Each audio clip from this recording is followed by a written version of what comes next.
کہ جب ایسے عظیم مولا کے ہم بندے ہیں نا تو پھر چھوٹے چھوٹے معاملات میں گھبرایا نہ کریں. ہاں ہمارے لیے بعض اوقات معاملہ بڑا ہوتا ہے، میرے رب کے لیے کچھ بھی نہیں ہے. ہاں کیوں کر نہ میرے کام بنے غیب سے حسن، کیوں کر نہ میرے کام بنے غیب سے حسن، بندہ بھی ہوں تو کیسے بڑے کارساز کا. اس عظیم مولا کا بندہ ہو کر پھر ہم گھبراتے ہیں، پھر ہم ٹینشن میں آ جاتے ہیں، پھر ہم دنیا والوں کے چکر لگاتے ہیں. زندگی کا ایک اصول بنا لیں، اپنے کام سپرد کریں اپنے رب کے. پرابلم میں آ گئے کہ اللہ مالک ہے، وہ اللہ ہے ہی، جب مالک ہی وہی ہے، کریم بھی وہی ہے، خالق وہی ہے، اس پوری کائنات کو چلا رہا ہے، تو میرے پرابلمز اس کے لیے کچھ بھی نہیں ہے. بس پرابلم یہ کہ میرا اس سے کنیکشن لوز ہو جاتا ہے، میرا رابطہ کم ہو جاتا ہے، میرا بھروسہ ہل جاتا ہے، یقین شیک ہو جاتا ہے.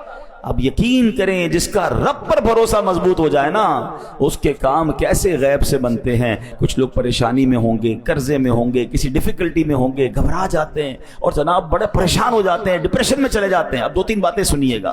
جو اللہ پر بھروسہ رکھتے ہیں نا، اللہ سے مدد مانگتے ہیں، دیکھو ان کے کام کیسے بنتے ہیں. خادم رسول حضرت انس بن مالک رضی اللہ عنہ فرماتے ہیں، نبی پاک علیہ الصلوۃ والسلام نے فرمایا ایک صحابی بہت متقی اور پرہیزگار تھے، تجارت کیا کرتے تھے، ایک ملک سے دوسرے ملک مال لے جاتے تھے، دوسرے ملک سے مال لے کر آتے تھے. دوران تجارت سفر پر روانہ ہوئے تو ایک جنگل سے جانا گزر ہوا، تو ایک شخص آیا، اس نے جنگی لباس پہنا ہوا تھا، ہاتھ میں تلوار تھی، اور آپ کا سارا سامان لے لیا تجارت کا اور کہا قتل ہونے کے لیے تیار ہو جاؤ. یہ سن کر صحابی نے کہا کہ مال تم نے لے لیا ہے، سارا مال لے لو، مجھے قتل کیوں کر رہے ہو، مجھے جانے دو. تو کہا میں تمہیں مال بھی تمہارا لوں گا اور تمہیں قتل بھی کر دوں گا. وہ جو شخص تھا، ڈاکو جو تھا، وہ بڑا ظالم تھا. اتنا کہنے کے بعد تو جب ڈاکو آگے بڑھا تو آپ نے کہا ٹھیک ہے اب تم مجھے مارنے کا ارادہ کر ہی چکے ہو، مرنے سے پہلے میں اللہ کی بارگاہ میں سجدہ کرنا چاہتا ہوں، تو 4 رکعت پڑھنے دو. اس نے کہا ٹھیک ہے چلو، قتل تو کرنا ہی ہے، تمہیں مال تو لے چکا ہوں، تمہاری خواہش پوری کرتا ہوں. وضو کیا، 4 رکعت نفل پڑھی اور سجدے کی حالت میں اللہ کی بارگاہ میں دعا کی. ترجمہ دیکھیں کیسا پیارا ہے.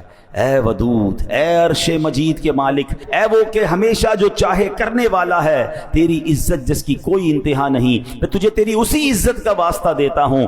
اے ایسی بادشاہت کے مالک جس پر کوئی دباؤ نہیں ڈال سکتا، وہ نور جس سے تیرا عرش روشن ہے، میں تجھے اسی نور کا واسطہ دیتا ہوں. اے میرے پروردگار، مجھے اس ڈاکو کے شر سے محفوظ فرما. اے مدد کرنے والے میری مدد فرما، اے مدد کرنے والے میری مدد فرما، اے مدد کرنے والے میری مدد فرما. صحابی رسول نے گر گڑا کر 3 بار یہ دعا پڑھی. ابھی دعا سے فارغ نہ ہوئے تھے، اچانک ایک گھڑ سوار آئے، ان کے ہاتھ میں بھی تلوار ہے. اس ڈاکو کا کام تمام کیا، اس کو جناب مار کر اب وہ واپس جانے لگے. تو اب جب وہ گھڑ سوار جو آئے تھے، صحابی رسول کہتے ہیں آپ کون ہیں، اس جنگل میں کہاں سے آ گئے، میری مدد کیسے کی آپ نے؟ اللہ اکبر. گھڑ سوار کہتے ہیں میں اللہ کے فرشتوں میں سے ایک فرشتہ ہوں، 4تھے آسمان سے آپ کی مدد کے لیے آیا ہوں.